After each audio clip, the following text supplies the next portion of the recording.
आज हम प्रोमिस चेनिंग और कॉलबैक हेल के बारे में जानेंगे। प्रोमिस चेनिंग क्या होती है, कॉलबैक हेल क्या होता है और प्रोमिस चेनिंग कॉलबैक हेल की प्रॉब्लम को कैसे सॉल्व करता है और किस प्रॉब्लम को सॉल्व करता है, पूरा इन डेप्थ समझने वाले हैं। अब तो कॉलबैक हेल क्या है? कॉलबैक हेल जब कॉलबैक के अंदर नेस्टेड कॉलबैक पास किए जाते हैं। नेस्टेड मीन्स एक ऑपरेशन सक्सेसफुल के बाद दूसरा ऑपरेशन एग्जीक्यूट करना है, फिर तीसरा एग्जीक्यूट करना है, देन चौथा एग्जीक्यूट करना है। तो ऐसे मल्टीपल नेस्टेड कॉलबैक्स पास होते हैं, उसी को हम कॉलबैक हेल कहते हैं। अब इसकी डेफिनेशन देख लेते हैं।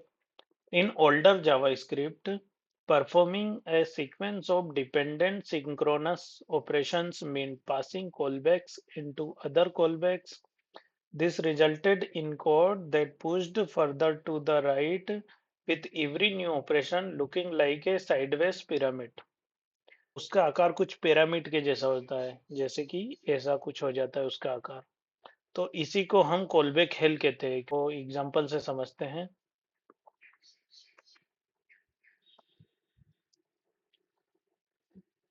ऑथेंटिकेट यूजर बनाता हूँ, देन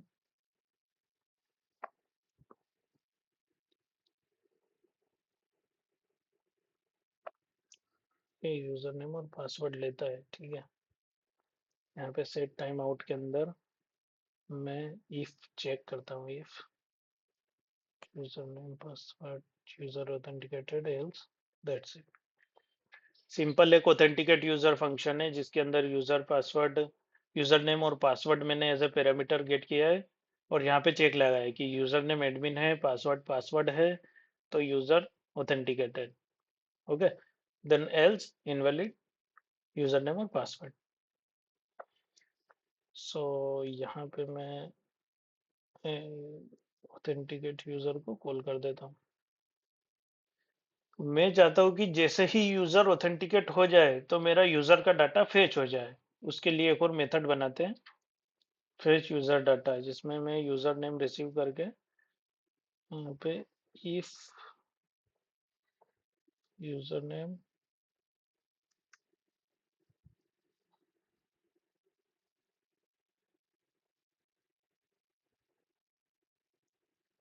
दैट्स इट। तो मैं क्या करूँगा, फेच यूजर डाटा यहाँ पे पास कर दूंगा। ठीक है, मैंने क्या किया, यहाँ पे फेच यूजर डाटा पास कर दिया और यहाँ पे मुझे एज ए वो कॉल बैक रिसीव हो जाएगा। कॉल बैक मीन्स यहाँ पे इसका नाम कुछ भी लिख सकते हो आप, ये जरूरी नहीं है सिर्फ कॉल बैक ही लिखना है। ठीक है, तो अब यहाँ पे मैं इसको पास करके यहाँ पे जो यूजर नेम मेरे को यहाँ मिला था वो मैं यहाँ पे पास कर दूंगा। तो यहाँ पे डेटा भी मैनिपुलेट नहीं होगा और मेरे को जो यूजर चाहिए था वो सेम मिल जाएगा। अभी इसको रन करते हैं। यहाँ पे जैसे जब तक यूजर ऑथेंटिकेट नहीं होता, यूजर डाटा फेच वाली मेथड नहीं चलेगी हमारी। That's it. तो यही आपका कॉलबैक है। कॉलबैक क्या है, इसमें fetch user data, authenticate user हमारा क्या होगा, हाई ऑर्डर फंक्शन होगा, ये कॉलबैक नहीं होगा। ठीक है, अब इसमें कॉलबैक हेल हम क्रिएट करते हैं कि कॉलबैक हेल कैसे क्रिएट होती है। अब लेट्स एज्यूम लाइक मेरे पास जैसे ऑथेंटिकेट यूजर कॉल हुआ। अब मैं चाहता हूँ कि फेच यूजर डाटा कॉल हो जाए। जब फेच यूजर डाटा भी कॉल हो जाए तो मैं चाहता हूँ आप ईमेल सेंड कर दो यूजर को कि welcome email, const welcome user, या वेलकम यूजर। ठीक है, वेलकम यूजर भी ठीक है। देन मैं कंसोल में यूजर नेम पास करके उसको वेलकम बोल देता हूँ और इसको भी मैं जरा सेट टाइम आउट में रहूंगा ताकि वो थोड़ा लगे कि मेथड एक के बाद एक एग्जीक्यूट हो रही है।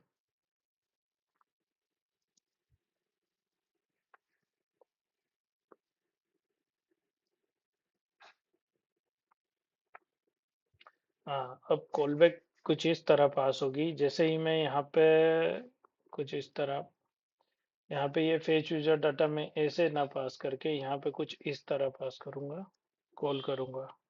ठीक है, तो अब क्या होगा, जैसे ही एडमिन ऑथेंटिकेट होगा, fetch user data same to same fetch user भी एक कॉल बैक लेगा। फेच यूजर क्या कॉल बैक लेगा?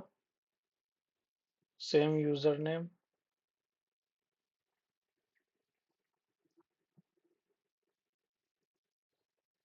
और देन यहाँ पे हम वेलकम यूजर को कॉल कर देंगे। ठीक है, तो यहाँ पे ये कॉल बैक मैं बना लेता हूँ वेलकम यूजर वाला, ये ठीक है। जब फेच यूजर कॉल हो जाए तो एक और कॉल बैक कॉल कर दो, ईमेल सेंड वाला। ठीक है, तो यहाँ पे कुछ इस तरह से हमारा आकार हो चुका है, जैसे कि ये। फॉर एग्जांपल मेरे पास इसके अंदर भी कोई कॉल बैक हो, यहाँ पे मैं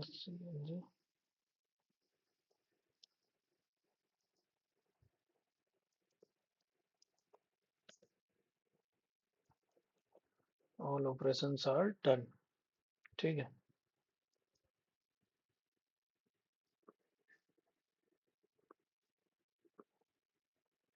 तो ये कुछ इसका आकार पिरामिड ऑफ डूम की तरह यहाँ पे हमें दिख रहा है। ठीक है, ये यहाँ पे कॉल बैक मेरे को मिल जाएगा इसमें भी। आई होप ये आपको पूरा समझ में आ चुका होगा। हमारे पास एक ऑथेंटिकेट यूजर है, जब यूजर ऑथेंटिकेट हो जाएगा तो मैं फेच यूजर कर लूंगा, फेच यूजर हो गया वेलकम वाला मैसेज सेंड कर दूंगा, और जैसे वेलकम हो जाए तो ऑल ऑपरेशन आर डन मैं कंसोल कर दूंगा। एंड इसको थोड़ा मैं ऐसा लिखता हूँ, यूजर डाटा फेच्ड सक्सेसफुली, या ठीक है। So that's it. तो ये जो कोड को रीड करने में डिफिकल्ट हो रहा है यहाँ पे, कितना डिफिकल्ट हो रहा है कि मेरा ऑथेंटिकेट यूजर हो रहा है, देन इसके अंदर ये हो रहा है, ये हो रहा है, ये थोड़ा बहुत प्रॉब्लमेटिक कोड हो गया। तो इसी को सोल्व करता है हमारा प्रोमिस चेनिंग। सो प्रोमिस चेनिंग देखते हैं ये क्या करता है। Promise chaining represent the eventual completion or failure of an asynchronous operation. Instead of nesting callback inside functions, you attach callback to the return promise object and chain them together. It means promise क्या करता है, उसको callback की तरह ना लेकर उसको chain की तरह पास कर देता है। चेन की तरह मीन्स इसमें हम चेनिंग करते हैं कि एक मेथड एग्जीक्यूट हो जाएगी तब दूसरी कॉल होगी, लेकिन बिना कॉल बैक पास किए। वो कैसे होगी? इसकी डॉट देन मेथड की सहायता से।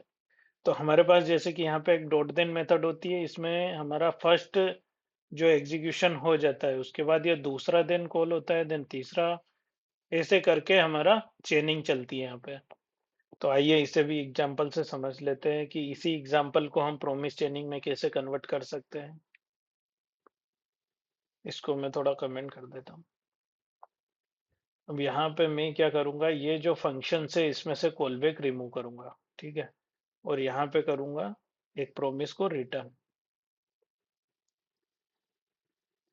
ये रिटर्न न्यू प्रोमिस, जो कि रिजोल्व और रिजेक्ट दो मेथड एज अ पैरामीटर इसको रिसीव होती है। तो जब यहाँ कॉलबैक कॉल हो रहा है इसकी जगह मैं रिजोल्व कर दूंगा इसको।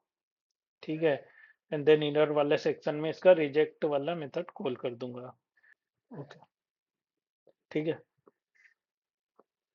यही सेम मैं हर एक में पास कर दूंगा यहाँ पे,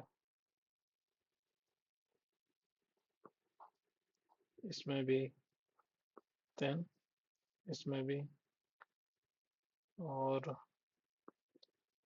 यहाँ पे कुछ इस तरह कॉल कर दूंगा, और इसमें से सब में से कॉल बैक रिमूव कर दूंगा, और यहाँ पे कॉल बैक की जगह रिजोल्व, देन रिजेक्ट, और यहाँ पे सिर्फ रिजोल्व ही ठीक है, रिजेक्ट की कोई जरूरत नहीं है। That's it. तो ये हमारा कुछ कोड स्ट्रक्चर इस तरह से होगा। हर एक को मैंने प्रोमिस में कन्वर्ट कर दिया है, सब जगह पे अभी प्रोमिस हो चुका है। ठीक है, अब मैं इसको कुछ नहीं करता हूँ, यहाँ पे डायरेक्ट ऑथेंटिकेट यूजर कॉल कर देता हूँ। जो भी ऑथेंटिकेट यूजर में रिजोल्व होगा, रिजोल्व मीन्स जो भी इस रिजोल्व फंक्शन, ये रिजोल्व कॉलबैक की जगह पे है, तो इसमें जो भी पास होगा वो हमें डॉट देन में मिल जाता है। यही प्रोमिस की क्वालिटी है कि यहाँ पे हमें डॉट देन के मेथड उसका जो भी सक्सेस रिस्पॉन्स होगा वो हमें यहाँ पे मिल जाता है। तो इसके अंदर क्या यहाँ पे ये रिटर्न करेगा फेच यूजर डाटा को, देन फिर डॉट देन करूंगा तो यहाँ पे फेच यूजर डाटा जो भी मिलेगा फेस यूजर डाटा के बाद यहाँ पे जो भी रिजोल्व में कॉल होगा वो हमें यहाँ पे मिल जाएगा इस वाले डॉट देन में। ठीक है, दैट्स इट।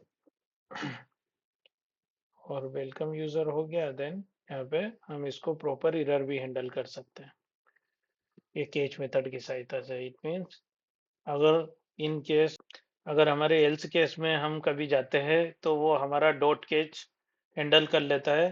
किसी भी प्रकार की अगर हमें एरर मिलती है तो हमारे डॉट केच में हमें रिसीव हो जाती है और हम आसानी से अपने हिसाब से एरर में से शो कर सकते हैं और इसको मैनिपुलेट कर सकते हैं इजीली।